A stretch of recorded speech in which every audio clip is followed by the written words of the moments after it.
The Secret Life of Walter Mitty, and the Courage to Live Authentically. An existential guide to meaning, courage, and action in modern life. Summary. You weren't born with meaning. You were born with potential.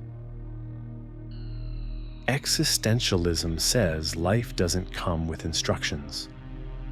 There's no script, no secret manual, no cosmic map that tells you who to be.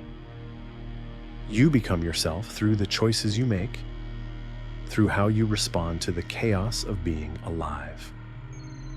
That's what The Secret Life of Walter Mitty is really about. It's not a movie about travel or fantasy. It's about waking up. A quiet man who stops dreaming about life and starts living it. So today, let's walk through that story. Not as a movie, but as a mirror.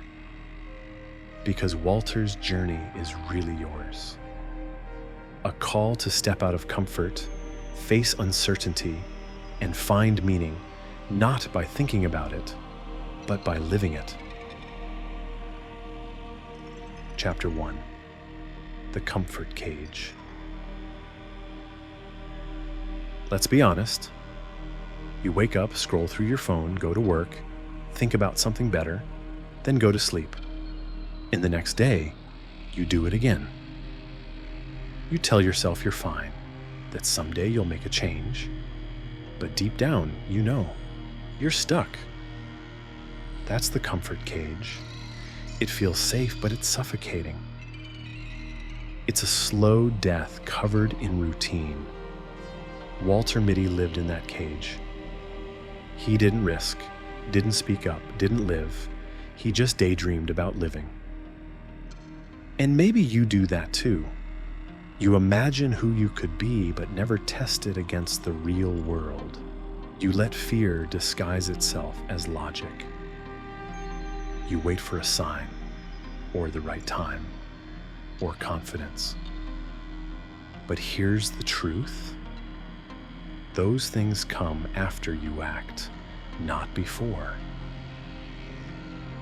Existentialism calls this inauthentic living. When you follow the script society gave you instead of writing your own. And yes, it's scary to break free. But it's scarier to wake up one day and realize you never actually lived. You don't need to be fearless. You just need to move. Chapter 2. The Absurd and the Awakening. Then, one day, Walter loses something small, a photo negative. Simple problem, right? But that loss cracks his world open, because that's how awakenings often start. Not with fireworks or grand epiphanies, but with something breaking. A job, a relationship, a sense of control. When life stops making sense, that's what existentialists like Albert Camus called the absurd. It's that dizzying realization that the world doesn't owe you meaning.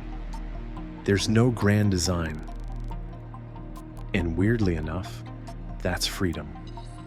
Because if life has no fixed meaning, you get to create it.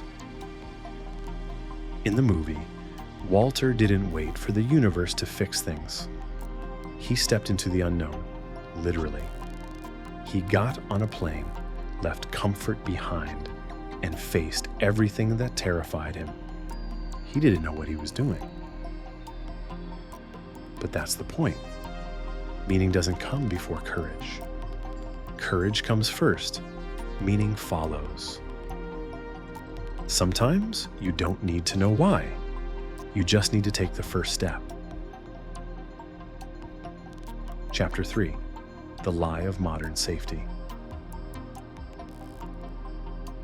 Now, think about it.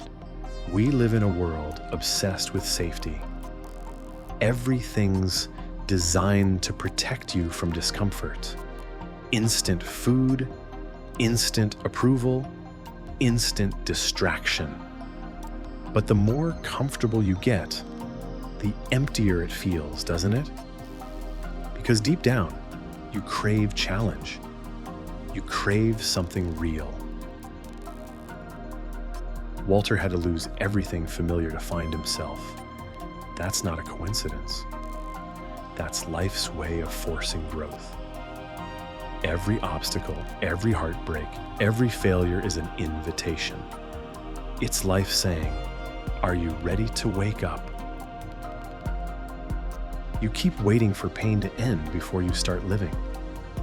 But what if pain is the beginning? Growth hurts, change stings. But numbness kills you quietly. So the next time you hit a wall, don't ask, "Why me?" Ask, "What is this trying to wake up in me?" Because sometimes the fall is the only way to learn how to rise. Chapter 4. Action over fantasy. Let's talk about imagination for a second. It's powerful, but it can also be a trap. In the movie, Walter spent half his life daydreaming, fighting villains, scaling mountains, being a hero. But all of it happened inside his head. Sound familiar? You dream of quitting your job, starting that project, moving to that city, but you never take the leap because fantasy feels safe. But reality isn't. Existentialism doesn't care what you dream about. It cares about what you do. You are not what you think. You are what you choose. Walter's transformation didn't start in his mind. It started when he got on that plane. There wasn't a perfect plan, and there were no guarantees, just raw action. That's authenticity, not confidence, not perfection, just being present. So stop waiting to feel ready. You will never be. So just do it anyway. Every act of courage rewires your life. You don't think your way into living. You live your way into thinking differently. Chapter 5. The courage to be seen. There's a moment I love in the movie. The photographer, Sean O'Connell, finds a rare snow leopard and doesn't take the picture. Walter's confused. Sean smiles and says, "If I like a moment, I don't want the distraction of the camera. I just want to be in it." That's the heart of it. Living instead of proving. Experiencing instead of documenting. We live in a world obsessed with showing, likes, photos, proof. But the second you perform life, you stop feeling it. Walter learns this too. The lost photo he risked everything to find, it was a picture of him. He was the meaning all along. And you are too. You are the photograph you keep chasing, the proof that you matter, the reminder that you existed, but only if you stop hiding from your own story. The courage to be seen isn't about being loud. It's about being real. Chapter 6. The discipline of presence. Let's slow down here. Let's go a bit deeper into existentialism. Existentialism isn't chaos, it's clarity. It's the realization that your freedom is not an escape. It's a responsibility. Every second, you get to decide who you are, not in theory, but in practice. Walter didn't need to become someone new. He needed to wake up inside the life he already had. And that's what presence is. It's not mystical. It's not aesthetic. But it is brutally practical. It means showing up to your own life fully. Looking people in the eye, saying what you mean, doing what matters even when it's not convenient. That's not easy, but it's real. And in a world obsessed with distraction, realness is rebellion. Chapter 7. The Mountain Within. The mountain Walter climbs in the film isn't just physical, it's symbolic. You have one too.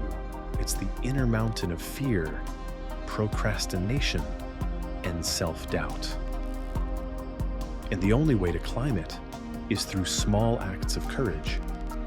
You climb it every time you tell the truth instead of staying quiet.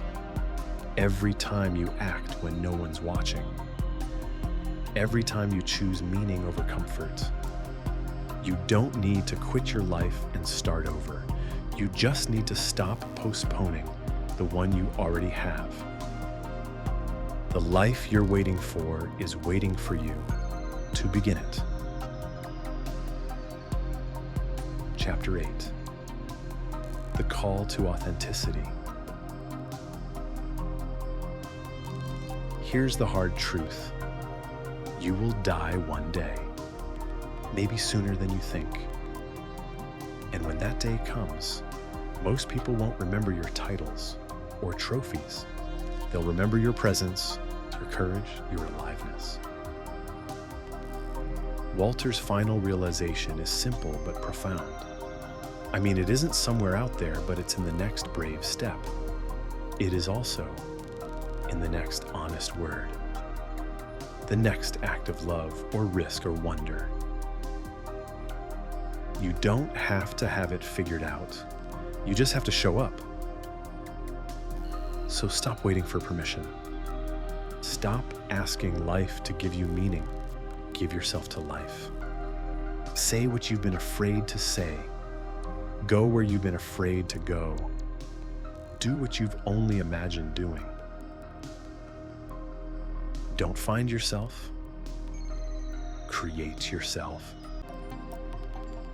Every choice and every fall, every moment you dare to live truthfully, that's who you are. Final reflection. So, what will you do? Will you keep living in the comfort cage, safe, predictable, numb?